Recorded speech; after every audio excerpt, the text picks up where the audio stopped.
few years ago, there was a young man named Brian who went to university. He didn't have enough money to live in the campus accommodation, so he had to rent an apartment on his own in the city. After he had been living there alone for a while, he began to notice some strange things happening.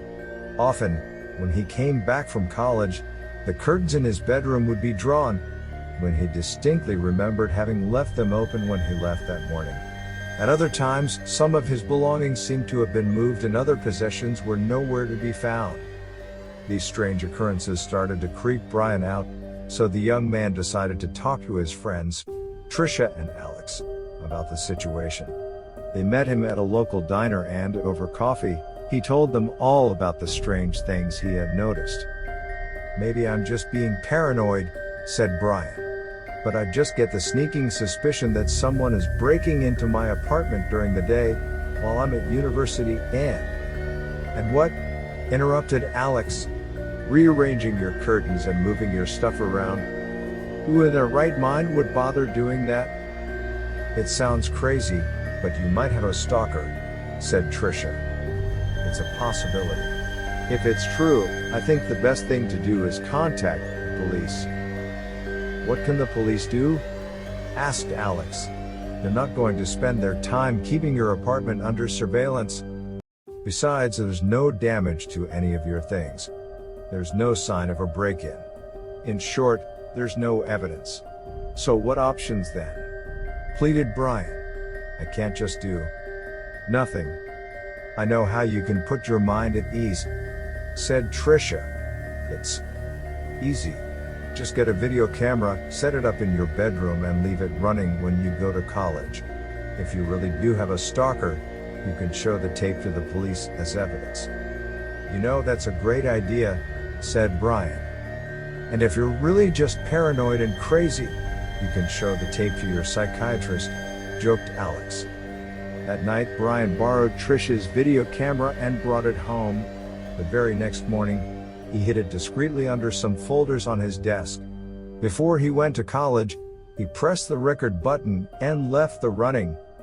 During the day, while he sat taking notes in lectures, the young man forgot all about the video camera. It was not until he arrived home and went into his bedroom that he remembered his plan. Taking the video camera out of its hiding place, he pressed the stop button. Then he took out his mobile phone and called his friend. "Hey, Trisha," he said. "I just got home. I'm going to watch the video." "Cool," said Trisha. "Don't hang up. Tell me if you see anything." He pressed play and watched the recording on the video camera's tiny screen. He saw himself leaving for university in the morning and closing the bedroom door. Then, there was nothing. He pressed fast forward and scanned through the video. The room was empty. "Still nothing," he said. "I can wait," replied Trisha. "Anyway, there's nothing worth watching on TV at the moment." "OMG!" cried Brian as he pressed play on the camera. What?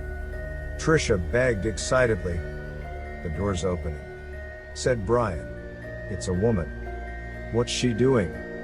asked Trisha. "Just standing there, closing the door, walking around." "OMG. So weird. What does she look like?" "Can't see her face.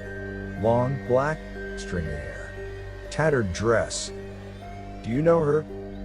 "No, don't recognize her at all. She's carrying a knife. A big kitchen knife. She's going through my trash. Now she's picking up my clothes and sniffing them. Ugh. Gross. What's wrong with her?" "She's going over to the closet. She just got into the closet. Fast forward and see if she does anything else." He scanned through the video for a while, but the room was empty. "You know what this means," said Brian. "I have the evidence now. I can go to the police and they'll take me seriously." "I know," said Trisha. "They'll have to. Alex is totally going to freak when he sees this." "No doubt. He didn't believe you, but I did." "I know. You're a good friend. OMG. What? Brian pressed play again. The door's opening again, said Brian. Who is it? Asked Irisha. Oh, it's okay, said Brian. It's just me coming home from college.